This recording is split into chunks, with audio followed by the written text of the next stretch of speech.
bapaya nalelaki nga mama.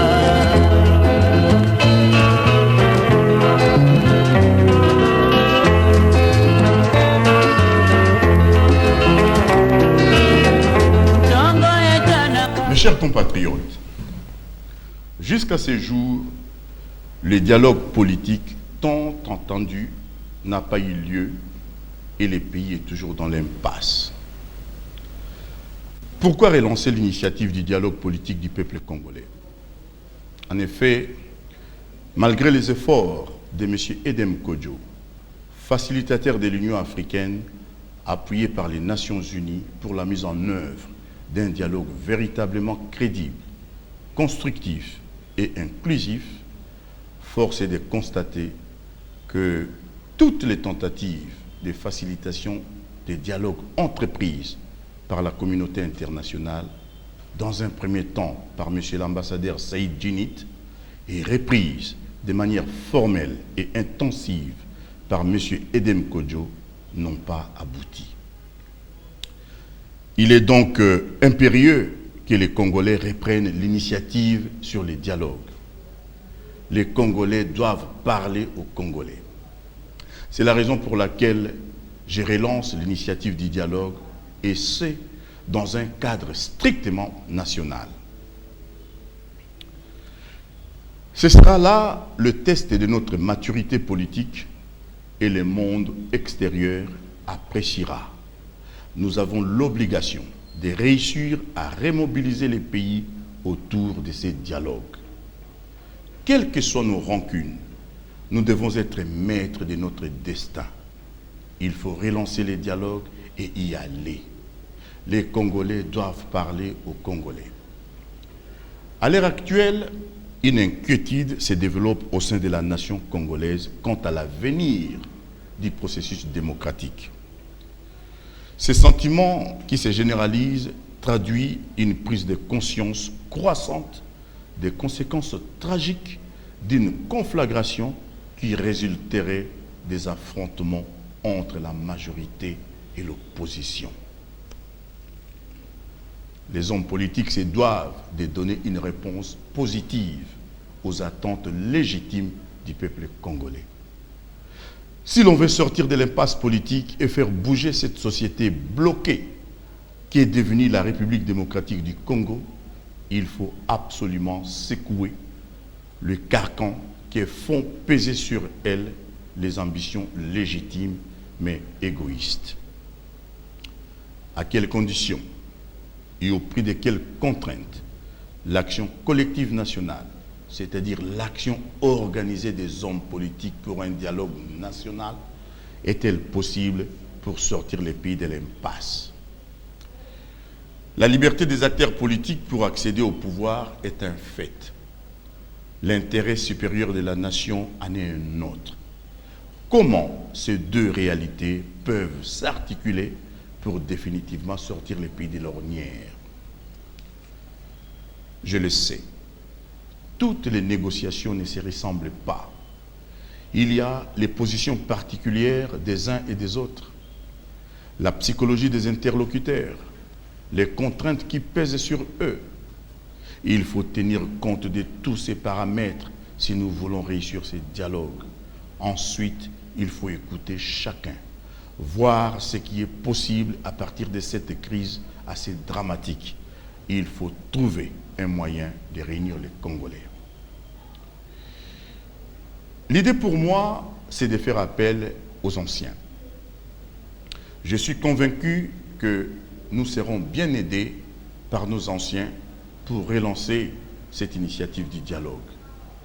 Ils ont été tellement délaissés au profit des facilitateurs extérieurs, ne maîtrisant aucunement nos réalités nationales, qu'ils apprécieraient qu'on leur donne un rôle à leur mesure à jouer dans ce processus de dialogue national. Je pense qu'ils sont capables de rassembler autour d'une même table des acteurs aux appartenances multiples. Je propose dans mon plan pour sortir les pays de l'impasse une troisième voie d'action politique fondée sur un dialogue politique ultime et éclairé que j'appelle synode. Cette troisième voie ou voie de la synthèse ou de la réconciliation sera rendue possible par la mise en place d'un Conseil national des anciens pour la facilitation et la coordination du dialogue. Et j'invite toutes les parties prenantes congolaises à lui apporter leur entière coopération et la communauté internationale de lui apporter l'assistance nécessaire. La mise en place de la Gérontia, ce Conseil national des anciens, est une simple réponse au principe de réalité et d'utilité que je rappelle ici. En effet, si je loue l'action entreprise par les Nations Unies en la personne de M. l'ambassadeur Saïd Djinit et celle entreprise par M. Edem Kodjo dans leur tentative de faciliter les dialogues entre Congolais, c'est parce que il est un principe de la Charte des Nations Unies qui veut que dans toute situation où paraît exister une menace contre la paix, une rupture de la paix, le secrétaire général des Nations Unies a l'obligation d'examiner immédiatement la question afin de faire les recommandations appropriées pour maintenir la paix ou la sécurité. Et surtout, dans un pays, le nôtre, qui n'est pas encore sorti de la crise des Grands Lacs. C'est dans ce sens, à mon avis, qu'il faut en droit interpréter la médiation proposée par la communauté internationale. Il me semble que c'est une démarche préventive qui a été enclenchée. Éviter qu'une crise politique nationale ne se transforme en guerre civile à grande échelle et ne déborde de son cadre national pour tourner en conflit régional, je vais dire international. Il est indispensable d'empêcher que l'impasse politique congolais ne se transforme en conflagration et ne dérive en un conflit dans toute l'Afrique centrale. La nature de la médiation internationale était donc conditionnée par le but visé. Mais, en dépit des bonnes intentions de la communauté internationale, je crois pouvoir dire humblement que les Congolais n'ont normalement pas besoin d'une médiation ou d'une facilitation extérieure pour régler une crise politique aux dimensions strictement nationales. C'est à eux qu'il appartient de se rapprocher pour négocier un accord politique en bonne et due forme pour sortir de l'impasse. Je rappelle que la démocratie, la paix, la liberté, la justice ne se traitent pas par procuration. C'est aux Congolais de, si possible, régler cette crise. Ce qu'il leur faut est un cadre politique, psychologique, réaliste, qui permette aux partis d'échapper à leur face-à-face stérile. Un carcan diplomatique interne qui les force à négocier utilement. C'est à ce niveau que le rôle du Conseil national des anciens est déterminant pour la facilitation et la coordination du synode national en République démocratique du Congo. Et c'est pour parvenir à organiser ces dialogues que je propose la mise en place de ce Conseil national des anciens, la Gérontia. Ce conseil sera constitué par des personnalités d'envergure nationale, de haute moralité ou de crédibilité incontestable, disposant d'une expérience certaine. Parmi ces personnalités d'envergure, je vois les cardinals Laurent Monsengo, Monseigneur Bodo Marini, Étienne Tshisekedi, Léon Kengo, Singa Uju, Banza Toubi, Bieme, Mongulu Tapangane, Kilolo Musamba, Mario Philippe Losembe, Jonas Mukamba, Bagbeni Adeito Nzengeya, Raymond Omba Pene Djunga, Kiakwama Kiakiziki, Mbashi Mbashi, Niembo Shabani, Mukoko Samba, Nkema Lilo, Lunda Bululu, Mabi Mulumba, Vundwawe Tepe Mako, Boboliko Lokonga, Ernest Wamba Diawamba, Jean Dédié Oleko, Elikia Mbokolo, Isidore Ndaiwel Nziem, Madame Nzuzi Wambombo, Léon Ngulu, Kyungu Wakumwanza, Madame Landu Kavidi Kunz,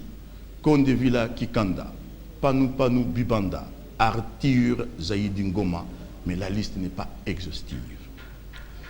J'en appelle à la responsabilité de nos aînés, nos anciens.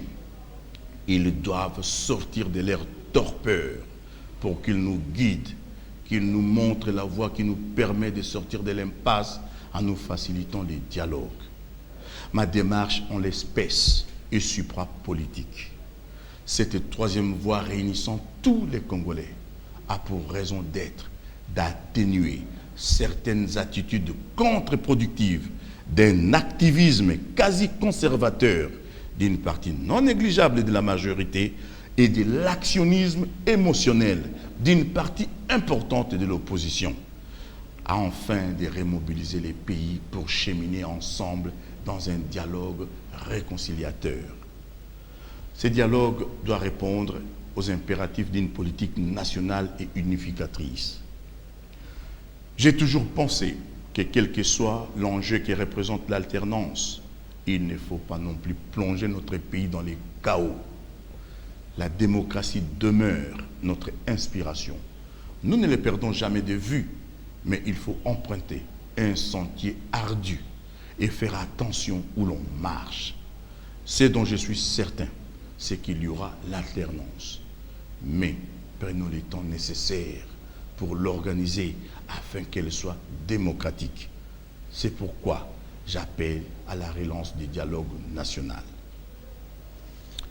L'enjeu est donc historique, tant l'exaspération, le désespoir et la colère peuvent pousser une majorité des Congolais vers les pires.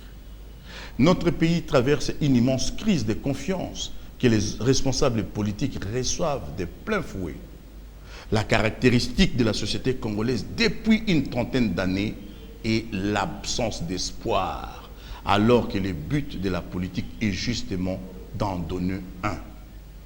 Depuis une trentaine d'années, tant de Congolais ont renoncé à croire que demain, la vie au Congo peut être prometteuse, renoncer à la promotion sociale pour leurs familles, renoncer à un avenir plus heureux pour leurs enfants. J'ai beaucoup réfléchi sur ces questions durant mon séjour à Kinshasa. Le plus terrible, c'est l'exclusion sociale. Les sentiments pour bon nombre de Congolais que, quoi que vous fassiez, où que vous soyez, vous n'arrivez pas à vous en sortir. Prenons garde. Prenons garde. Quand le désespoir devient mobilisateur, tout peut arriver. La question sociale doit être au cœur du renouveau démocratique. Le progrès social est aujourd'hui un préalable à tout progrès démocratique. Et je dirais, puisque la période est grave, à un sursaut national. Je voudrais tant que la prochaine élection présidentielle, que d'aucuns poussent les Congolais à organiser dans la précipitation inconsidérée, soit différente. La politique du haute-toi de là pour que je m'y mette, sans projet ni vision d'avenir pour le Congo, soutenue par certaines forces occultes, ne répond pas aux intérêts supérieurs de notre pays. Que les Congolais se prononcent d'abord sur les projets au lieu de se prononcer sur un homme, soit-il providentiel et ou adoubé. Qu'ils votent pour un projet, mais surtout qu'ils votent pour le changement dans l'intérêt supérieur de la nation et non pour chasser un homme. Qu'ils votent pour un autre lendemain où beaucoup serait possible grâce à l'effort, au travail, au mérite. La politique du renouveau démocratique n'a pour moi aucun sens si elle ne fixe pas pour but de donner un espoir à des millions de Congolais. Les points les plus importants pour moi, c'est qu'il faut autant que possible, lorsqu'on choisirait les présidents, éliminer les éléments passionnels, irraisonnés, accidentels. Les Congolais doivent être capables à voter sur des idées, sur des projets, des programmes, sur de grandes orientations avant de se prononcer sur un homme. Et si la cohésion nationale s'est créée autour d'un projet mobilisateur sur la nouvelle société congolaise, je m'interroge. Un projet exaltant, mais rassurant, élaboré sur la base des orientations et conclusions du dialogue national ultime. En présentant à la nation congolaise mon plan de relance de l'initiative du dialogue, j'attends susciter un débat de fond sur les objectifs et les moyens d'inaction pour sortir de l'impasse, relancer et achever les processus électoraux et démocratiques. Il s'agit pour moi d'un document de réflexion et d'action destiné à l'Assemblée des Congolais et surtout des décideurs politiques et qui s'inscrit dans la perspective même du projet global démocratique congolais. En présentant à la fois des nouvelles orientations générales, notamment la mise en place de la Géroncia, ce Conseil national des anciens pour la facilitation et la coordination du dialogue, et un plan cohérent comportant une série de réformes constitutionnelles et administratives significatives et prioritaires, accompagnées d'une méthode de travail, je suis convaincu de contribuer pour ma faible part à la relance nécessaire du processus de démocratisation de notre pays dans une démarche inclusive et réconciliatrice. En poursuivant l'action que j'ai entreprise du 26 janvier au 17 février dernier à Kinshasa, je suis en effet convaincu que cette relance est aujourd'hui une nécessité politique et un impératif pour la stabilité de notre pays dans la double optique de sortir les pays de l'ornière et de l'achèvement du processus démocratique et électoral.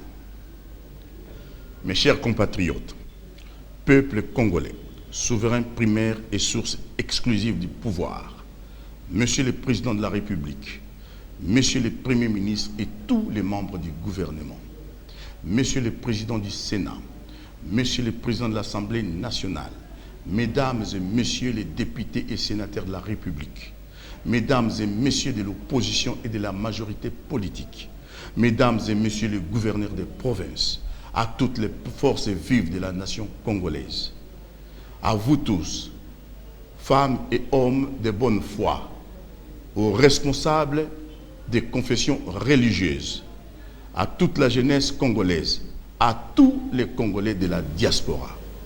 C'est dans l'unité que nous reconstruirons et bâtirons ensemble un Congo plus beau qu'avant au cœur de l'Afrique.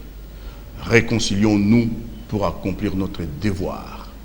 Vive la République démocratique du Congo. Babotingai mombo na Congo monene, na koli na kasi ya bapaya, nalelaki mama.